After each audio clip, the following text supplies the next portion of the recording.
because he was a signed producer to me. Remember, I was the guy that had all these managers. I was trying to take everybody along.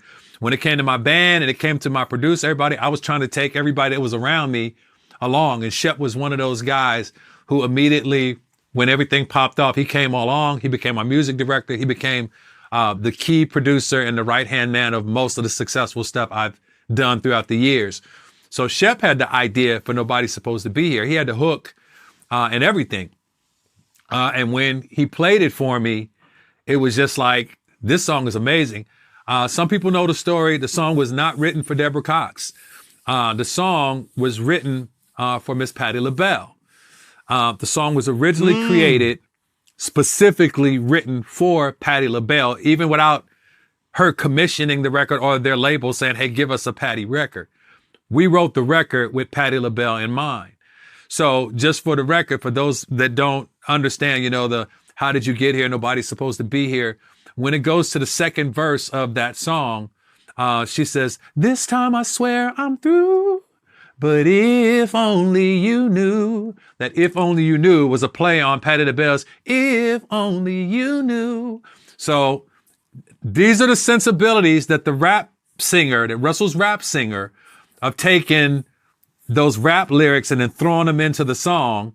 You know, if only you knew how many times I said those words and fall again. When will I ever learn? Knowing these tears I've cried, this lovely black butterfly. When Patti would do the things with her arm, black butterfly, I'm writing with Patti in mind.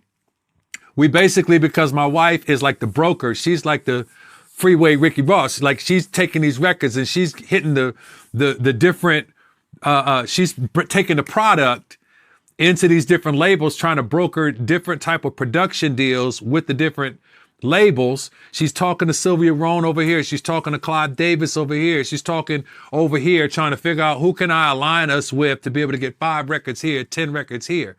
And Clive at the time, everybody wanted that record right there. A lot of people wanted that record.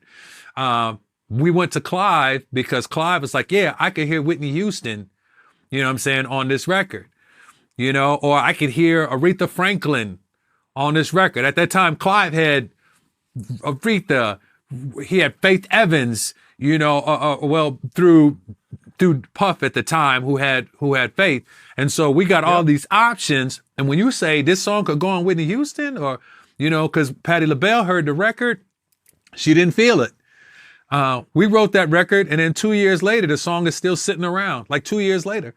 And so when Clive says he's going to take the record, give it to Whitney, give it to this person, give it to that person, Puff is like, yo, I'll make it Faith Evans' first single. And we're like, oh, that could be a Faith Evans first single? He's like, yeah, you know what I'm saying? But you know what I'm saying? I'm going to need the publishing on it. And then I'll pay y'all to take the record. And we and Shep are like, I don't think that's what we're going to do with this record. Like, you're going to take all the publishing on and give us a check. Like, you know, and that's some of the game that was happening back then. So we go to Clive. Hey, if you're going to put it on Whitney, if you're going to put it on one of these other artists, let's go. And then Clive basically comes back and says, I'm going to do this record on Deborah. And I'll be honest with you, when I heard it was going to go on Deborah, I was like, man, you got Faith, you got Whitney, you got all these. Oh, come on. You know, that was my initial thought, because I didn't know Deborah like that. I didn't know how timeless, how big her voice was. I knew mostly maybe a dance record or two from her. I didn't know, you know, that she had the capacity. And I think she maybe knew that too. And so when she came in to smash that record, she left no doubt. She left she left nothing on the table, bro. She took everything and put it in her backpack, and she crushed that record to the point it was just no doubt. And so that's how the record made its way to Deborah, who smashed the record, but it was originally written for Patti LaBelle. Yeah, these are great stories. And I never heard that story before, especially the fact that it was initially written with Patti LaBelle in mind. Wow. In 1999, you dropped your Get It On Tonight album.